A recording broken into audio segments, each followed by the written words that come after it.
অটোক্যাডের series টিউটোরিয়ালের আজকের টিউটোরিয়ালে আমরা প্রপার্টিজ বারের কাজ দেখব।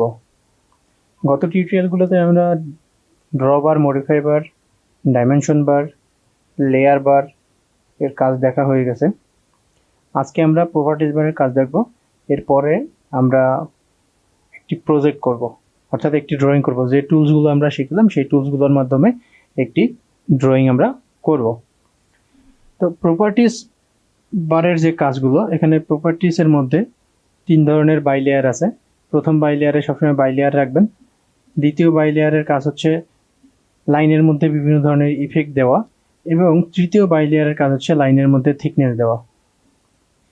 প্রথম বাই লেয়ারের ক্ষেত্রে আপনি কেন বাই লেয়ার রাখবেন, যেমন ধরেন প্রথম বাই লেয়ারে যদি আপনি কাজ করেন, যেমন ধরেন এই লাইনটাকে আপনি সিলেক্ট করলেন, সিলেক্ট করার পরে যদি এখান থেকে যে কোনো একটি কালার দিয়ে দেন, সেই ক্ষেত্রে আপনি যখন এই লেয়ার করে, গত ক্লাসে আমরা যে দেখাইছিলাম লেয়ার করে, যেমন ধরেন এখান থেকে যদি আমি একটি কালার দিই, এটার উপরে রেড কালারটা দিলাম, দেওয়ার পরে এটা কিন্তু একটি লেয়ারের আন্ডারে আছে, গ্রিন কালার। এই লেয়ার কলাম লেয়ারের আন্ডারে এটা আছে এবং এটার কালার হচ্ছে গ্রিন।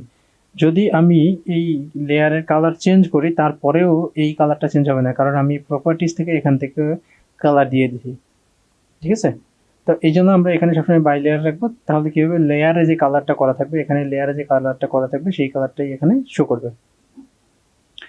এরপরে দ্বিতীয় বাই লেয়ারের কাজ হচ্ছে লাইনের মধ্যে ইফেক্ট দেওয়া। যেমন আপনি এখানে একটি অল ক্রিয়েট করলেন, এখানে উইন্ডোতে ধরেন একটি ইফেক্ট দেবেন। সেই ক্ষেত্রে আপনি যেটা করতে পারেন, প্রথমত আপনাকে এখানে ইফেক্ট লোড করে নিতে হবে। তো ইফেক্ট লোড করার জন্য আপনি এখানে যাবেন দ্বিতীয় বাই লেয়ার থেকে এখানে আদার্সে ক্লিক করে আপনি এখান থেকে লোডে ক্লিক করবেন। লোডে ক্লিক করার পরে এখানে বিভিন্ন ধরনের ইফেক্ট আছে, এখান থেকে তো আমি কিছু ইফেক্ট নিয়ে রেখেছি। এখান থেকে জিগজ্যাগ ইফেক্টটা আমি নিলাম, ওকে। এরপরে আরও একটি ইফেক্ট যদি এখানে অ্যাড করে রাখতে চাই, সেক্ষেত্রে আবার আমি লোডের উপরে ক্লিক করব। এখানে ক্লিক করলাম, এখানে ক্লিক করলাম লোডের উপরে, তারপরে এখান থেকে ইফেক্ট এটা নিয়ে নিলাম, ওকে। এবার আমি এটাকে ওকে করে দিলাম।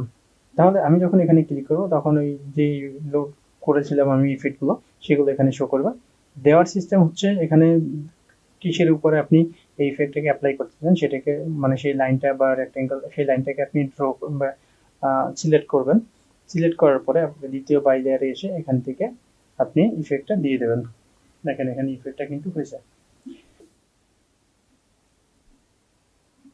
তো ইফেক্টটা দেওয়া হয়ে গেলে এরপরে আপনি যদি চান যে ইফেক্টের মানটা কম বেশি করবেন, সেই ক্ষেত্রে আপনি কি করবেন, যে লাইনের উপর ইফেক্ট দিয়েছেন সেই লাইনের উপরে এসে ডাবল ক্লিক করবেন।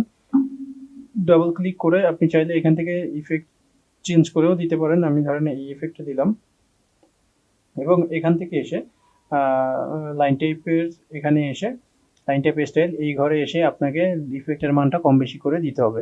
যেমন এটা 1 আছে, আমি যদি এটাকে 2 করে ইন্টারপ্রেস করি, তাহলে দেখা যাবে কি যে এটা 2 হয়ে গেছে, মানে দ্বিগুণ হয়ে গেছে। আমি যদি এটাকে আরো বড় করতে চাই, এটাকে 5 করে ইন্টার করি, তাহলে দেখা যাবে কি লাইনের এই ইফেক্টটা আরো বেশি বড় হয়ে গেছে। তো এইভাবে যদি আপনি চান ইফেক্টটাকে কম বেশি করতে, সেটা আপনি এখান থেকে করতে পারবেন। তো এই গেল দ্বিতীয় বাই লেয়ারের কাজ। আর তৃতীয় বাই লেয়ারের কাজ হচ্ছে লাইনের মধ্যে থিকনেস দেওয়া। যেমন ধরেন এই যে ইফেক্ট যে লাইনটাকে দিলাম, এই লাইনটাকে যদি আপনি একটু থিকনেস বেশি করতে চাই, সেই ক্ষেত্রে এখান থেকে থার্ড বাই লেয়ারে ক্লিক করার পরে এখানে বিভিন্ন ধরনের থিকনেস আছে, আপনি চাইলে এখান থেকে যে কোনো একটা দিতে পারেন। আমি ধরেন এখান থেকে 50 mm এর একটি থিকনেস নিয়ে নিলাম, 0.50 থিকনেস নেওয়ার পরে আমি যদি এই নর্মাল একটা লাইনে ক্লিক করি, তাহলে এখানে কিন্তু বাই লেয়ারে দেখাচ্ছে কি নর্মাল আছে, বাই লেয়ার আছে। আর যদি আপনি এখানে ক্লিক করেন, তাহলে দেখা যাবে কি এখানে 50 mm এর একটি থিকনেস দেওয়া আছে, কিন্তু এখানে শো করতেছে না। তো সেই ক্ষেত্রে যদি আপনার ইফেক্ট দেওয়ার পরে শো না করে, তাহলে কিবোর্ড থেকে ওপি লিখে এন্টার করবেন। ঠিক আছে? কিবোর্ড থেকে ওপি লিখে এন্টার করার পরে আপনি কি করবেন, এখান থেকে ইউজার প্রিফারেন্সে চলে আসবেন। ওপি লিখে এন্টার করলে এরকম অপশন বলে একটি ডায়লগ বক্স খুলবে, ওখান থেকে আপনি চলে আসবেন ইউজার প্রিফারেন্স। ইউজার প্রিফারেন্সে আসার পরে এখান থেকে আপনি লাইন ওয়েট সেটিংয়ে যাবেন। লাইন ওয়েট সেটিংয়ে যাওয়ার পরে এখান থেকে আপনি নেবেন হচ্ছে ডিসপ্লে লাইন ওয়েট। এটা দেওয়ার পরে অ্যাপ্লাই অ্যান্ড ক্লোজের উপরে ক্লিক করে একবারে অ্যাপ্লাই, ওকে। তাহলে দেখেন এখানে এই ইফেক্টটা শো করছে। আর এখানে ইফেক্টের আরেকটি শর্টকাট আছে, আমি যদি এখান থেকে ইফেক্ট দেই, সেই ক্ষেত্রে এখন ইফেক্টগুলো শো করবে। আর নর্মালি আমি শর্টকাটে যদি এখানে ইফেক্ট শো না করে বা শো করতেছে, আমি শো করাতে যাচ্ছি না, সেই ক্ষেত্রে আপনি এখানে চলে আসবেন। স্ট্যাটাস কমান্ড প্যানেলের এখানে নিচের দিকে এখানে এলডব্লিউটি বলে একটা অপশন আছে, এইটা অপশনটা যদি আপনি অফ করে দেন সেক্ষেত্রে এখানে লাইনের থিকনেসটা শো করবে না। আর এখান থেকে যদি এলডব্লিউটি টিকটা দিয়ে দেন তাহলে এখানে লাইনের ইফেক্টটা শো করবে। ঠিক আছে, এটাই মূলত হচ্ছে প্রপার্টিজ বারের কাজ। তাহলে প্রপার্টিজ বারের মধ্যে 3টা বাই লেয়ার থাকবে। এই প্রথম বাই লেয়ারের কাজ হচ্ছে কোনো কাজ নাই, সবসময় বাই লেয়ার রেখে দেবেন, কারণ এটার মাধ্যমে শুধু কালার করা যায়। আমরা কালার করবো লেয়ারের মাধ্যমে, এই জন্য এখানে বাই লেয়ার রাখবো। দ্বিতীয় বাই লেয়ারের কাজ হচ্ছে লাইনের মধ্যে ইফেক্ট দেওয়া, যে কোনো ধরনের স্টাইল করতে চাইলে লাইনের মধ্যে জিগজ্যাগ ড্যাশ এরকম কোনো স্টাইল করতে চাইলে এখান থেকে আপনি করতে পারবেন। আর থার্ড বাই লেয়ারের কাজ হচ্ছে লাইনের মধ্যে থিকনেস দেওয়া। তাহলে এই ছিল আজকের ভিডিও। আগামী ভিডিওতে আমরা প্রজেক্ট নিয়ে হাজির হব। সেই পর্যন্ত সবাই ভালো থাকবেন, সুস্থ থাকবেন। আজকের মতো এখানেই টাটা।